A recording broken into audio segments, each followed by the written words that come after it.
At just 12 years old, your future is on the line. In Singapore, one exam doesn't just test what you know, it can shape where you go next. It's called the PSLE. And for many students, it's the moment childhood ends. One score determines your next school, your academic path, and, some say, your future career. Parents hire tutors, students cry from the stress, and the whole nation watches. Because in Singapore, this isn't extreme, it's the norm. So, what is the PSLE? Short for Primary School Leaving Examination, the PSLE is a national test taken by all students at the end of Primary 6, usually around age 12. Introduced in 1960, the PSLE was designed to sort students by academic ability, early, placing them into different secondary school pathways. While the government is phasing out traditional streaming labels like Express and Normal, academic, the test still determines which secondary schools students qualify for and the subject levels they'll take, shaping their academic journey through the teenage years. It's a system built on meritocracy. But how fair is it to place that much weight on a single exam? And what happens to those who fall short? In Singapore, academic success isn't just important, it's expected. Parents, teachers, even extended families view strong exam results as a reflection of future success and family pride. The government sees the PSLE as a tool to match students with the right learning environments.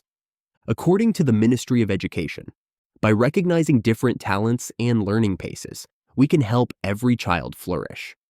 But this philosophy also places enormous weight on one moment at age 12. Many families invest thousands of dollars in tuition and enrichment classes. Some students spend their final primary year balancing schoolwork, private lessons, and rising pressure from all sides. For some, it opens doors. For others, it slams them shut. And for many 12-year-olds, it becomes the measure of whether they're smart enough before they even hit their teens.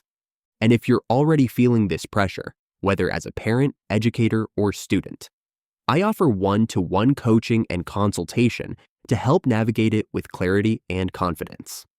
Check the link below to learn more. In Singapore, school doesn't end when the bell rings.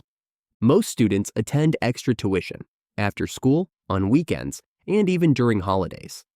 Singapore's private tutoring industry is one of the most developed in the world. Families invest heavily, especially before the PSLE, to give their children every advantage. But the grind doesn't come free. Students juggle schoolwork, tuition, and high expectations, leaving little time for rest or play. According to a 2021 survey reported by the Singapore Children's Society, 1 in 3 primary school students said they felt much or very much stress from exams. When grades become the measure of identity, the result is often burnout, anxiety, and self-doubt, long before secondary school even begins. In 2021, Singapore introduced one of the biggest changes to the PSLE in decades. The old T-score system, where students were ranked relative to their peers, was replaced with achievement levels, or ALS. Now, students are graded based on their own performance, not on a national curve. The goal? Reduce excessive competition, promote personal mastery. Supporters say the new system creates a healthier environment while maintaining academic rigor. And Singapore has diversified its post-PSLE pathways, giving students more than one way to succeed.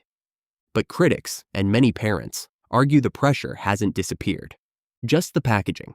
Tuition is still widespread, expectations are still sky high, and mental health concerns continue to rise. For many families, the PSLE still feels like a make-or-break moment. Is this the right way? The PSLE is efficient, rigorous, and designed to guide students into academic paths that match their abilities, at least on paper. But in practice, it asks 12-year-olds to perform under pressure that many adults would crack under. A childhood of growth and curiosity reduced to one high-stakes number. Supporters say it builds resilience and rewards merit. And it's true. Singapore consistently ranks among the top in global benchmarks like PISA. But academic performance isn't the only measure of success. What about confidence, creativity, mental well-being? When a child starts to believe their self-worth equals their score, we have to ask, Is this really the right way to raise the next generation? Maybe it's time to redefine what success looks like and ask whether systems built on stress are truly preparing kids for life, not just tests. Whether you admire Singapore's rigor or question its pressure, the PSLE forces us to reconsider. What does success really look like, and how early is too early to define it? Systems matter, but so do the students inside them. No test should define a child's worth. If you're navigating this pressure, whether as a student, a parent, or a teacher, you don't have to figure it out alone. I offer one-to-one coaching and consultation to help you manage stress, improve performance, and build healthier learning habits. Whether you're preparing for a high-stakes exam or supporting someone who is, check the links below for access to coaching and curated tools that support student wellness and achievement. You'll also find affiliate resources I trust at no extra cost to you, but they help support this channel's mission. Share your story in the comments. I'd love to hear how education has shaped your journey. And don't forget to subscribe for more honest insights into what school could and should look like around the world.